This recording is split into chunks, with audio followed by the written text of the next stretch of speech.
ವೀಕ್ಷಕರೇ, ಈಗೀಗ ಮೊಬೈಲ್ ಬಳಕೆ ಹೆಚ್ಚಾಗಿದೆ. ಯಾರ ಕೈಯಲ್ಲಿ ನೋಡಿದರೂ ಮೊಬೈಲ್ ಇದ್ದೇ ಇರುತ್ತದೆ. ಈ ಮೊಬೈಲ್ ಚಟ ಜನರಲ್ಲಿ ಹೆಚ್ಚಾಗುತ್ತಲೇ ಇದೆ. ಆದರೆ ಗರ್ಭಿಣಿ ಮಹಿಳೆಯರು ಮೊಬೈಲ್ ಯೂಸ್ ಮಾಡಬಹುದಾ ಎಂಬ ಪ್ರಶ್ನೆ ಹಲವರಿಗಿದೆ. ಇಂದಿನ ವಿಡಿಯೋದಲ್ಲಿ ಈ ಪ್ರಶ್ನೆಗೆ ಉತ್ತರವನ್ನು ಕಂಡುಕೊಳ್ಳುವ ಪ್ರಯತ್ನ ಮಾಡೋಣ. ಸ್ಮಾರ್ಟ್ಫೋನ್ಗಳ ಬಳಕೆ ಇತ್ತೀಚೆಗೆ ವ್ಯಾಪಕವಾಗಿ ಹೆಚ್ಚಾಗಿದೆ. ದಿನ ಹೋದಂತೆ ಹೊಸ ರೀತಿಯ ಸ್ಮಾರ್ಟ್ಫೋನ್ಗಳ ಬರುವಿಕೆಯು ಹೆಚ್ಚುತ್ತಿದೆ. ಆದರೆ ಕೆಲವರಿಗೆ ಇಂದಿನ ದಿನದಲ್ಲಿ ಸ್ಮಾರ್ಟ್ಫೋನ್ಗಳು ಇಲ್ಲದಿದ್ದರೆ ದಿನನಿತ್ಯದ ಚಟುವಟಿಕೆಗಳಲ್ಲಿ ಬಹಳವೇ ಏರುಪೇರಾಗುತ್ತದೆ. ಚಿಕ್ಕ ಮಕ್ಕಳಿಂದ ಹಿಡಿದು ವೃದ್ಧರವರೆಗೂ ಮೊಬೈಲನ್ನು ಬಳಸುತ್ತಾರೆ. ಇತ್ತೀಚಿನ ದಿನಗಳಲ್ಲಿ ಗರ್ಭಾವಸ್ಥೆಯ ಮಹಿಳೆಯರು ಕೂಡ ಗಂಟೆಗಟ್ಟಲೆ ಸ್ಮಾರ್ಟ್ಫೋನ್ ಬಳಕೆ ಮಾಡುತ್ತಿದ್ದಾರೆ. ಸೋಷಿಯಲ್ ಮೀಡಿಯಾಗಳ ಬಳಕೆ ಹೆಚ್ಚಾಗಿದ್ದರಿಂದ ಸ್ಮಾರ್ಟ್ಫೋನನ್ನು ದಿನವಿಡೀ ಬಳಸುತ್ತಿದ್ದಾರೆ.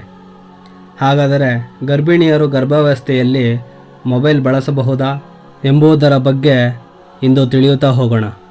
ಗರ್ಭಿಣಿ ಮಹಿಳೆಯರು ಗರ್ಭಾವಸ್ಥೆಯಲ್ಲಿ ಅತಿಯಾಗಿ ಮೊಬೈಲ್ ಬಳಕೆ ಮಾಡಿದರೆ ಮಕ್ಕಳ ಭವಿಷ್ಯದ ಮೇಲೆ ಇದು ಬಹಳ ಪರಿಣಾಮ ಬೀರಬಹುದು ಎಂದು ತಜ್ಞರು ಎಚ್ಚರಿಸಿದ್ದಾರೆ.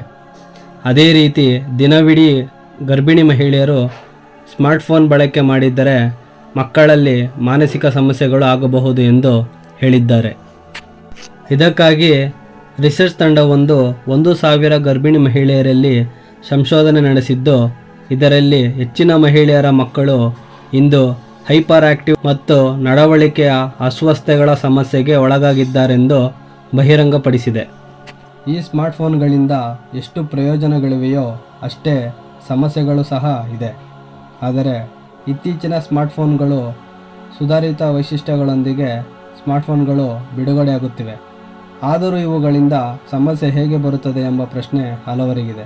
ಈ ಒಂದು ಪ್ರಶ್ನೆಗೆ ವೈದ್ಯರೊಬ್ಬರು ಉತ್ತರಿಸಿದ್ದು, ಗರ್ಭಾವಸ್ಥೆಯಲ್ಲಿ ಮೊಬೈಲ್ ಬಳಕೆಯನ್ನು ಕಡಿಮೆ ಮಾಡಬೇಕು, ಇಲ್ಲದಿದ್ದರೆ ಮಾನಸಿಕವಾಗಿ ಕೆಲವೊಂದು ಸಮಸ್ಯೆಗಳು ಎದುರಾಗಬಹುದು ಎಂದು ಹೇಳಿದ್ದಾರೆ. ಇನ್ನು ಈ ಸಮಯದಲ್ಲಿ ಅತಿಯಾಗಿ ಮೊಬೈಲ್ ಬಳಕೆ ಮಾಡುವುದರಿಂದ ಹೆಚ್ಚಿನ ಆರೋಗ್ಯದ ಸಮಸ್ಯೆಗಳು ಎದುರಾಗಬಹುದು.